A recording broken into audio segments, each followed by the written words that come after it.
SSC 2024 আজকে যারা Dhaka board থেকে গণিত পরীক্ষা দিয়ে এসেছ তোমাদের এমসিকিউ প্রশ্নের সম্পূর্ণ সমাধান দেখব 100% রাইট সমাধান। তো চলো আমরা দেখি। 1 নাম্বার, কোনো ত্রিভুজে কয়টি পরিবৃত্ত আঁকা যাবে? একটি। এরপরে দেখো 2 নাম্বারটার উত্তর হবে প্রথমটা এবং 2 নাম্বারটা সঠিক, এই জন্য উত্তর হবে প্রথমটা। এরপরে দেখো বৃত্তের যে কোনো বিন্দুর কতগুলো স্পর্শ আঁকা যায়? এটার উত্তর হবে একটি। এরপরে দেখো 4 নাম্বারটার উত্তর হবে 2। এরপরে 5 নাম্বারটার উত্তর হবে z-6 z+1। এরপরে দেখো 6 নাম্বারটার উত্তর হবে 8√3। এরপরে দেখো 7 নাম্বারটার উত্তর হবে 3। এরপরে এই চিত্রটা থেকে উদ্দীপক থেকে তোমাকে 8 এবং 9 নংয়ের উত্তর দেওয়ার জন্য বলা হয়েছে। x এর মান কত? x এর মান হলো 33 ডিগ্রি। এরপরে দেখো 9 নাম্বারটার উত্তর হবে 73 ডিগ্রি। এরপরে দেখো 10 নাম্বারটা আরেকটা চিত্র দিছে, চিত্র থেকে তোমাদের উত্তর হবে এটা 50 ডিগ্রি। এরপরে দেখো পরিসংখ্যান থেকে আসছে 11 নাম্বারটার উত্তর হবে 42.67।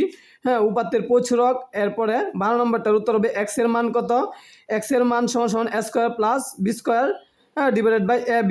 এরপরে আরেকটা উদ্দীপক দিছে, উদ্দীপক থেকে উত্তর দেওয়ার জন্য বলা হয়েছে। তো এনে উত্তর হবে প্রথমটা এবং 3 নাম্বারটা সঠিক, এই জন্য 2 নাম্বারটা উত্তর। তো আমরা প্রথম পেজ দেখলাম, এখন দেখব দ্বিতীয় পেজ। তো চলো আমরা দেখি। 14 নাম্বারটার উত্তর হবে 49√3/2।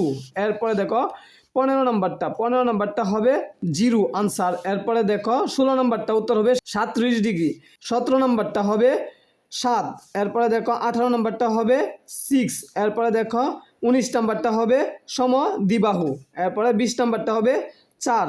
হ্যাঁ, এরপরে দেখো 21 নাম্বারটার উত্তর হবে 7,9। তারপরে দেখি নিচের কোনটি ক্রমিক সমানুপাতিক? এটার উত্তর হবে 4, 6, 9। এরপরে দেখো tan θ সমান এত হলে cos θ এর মান হবে 4/9।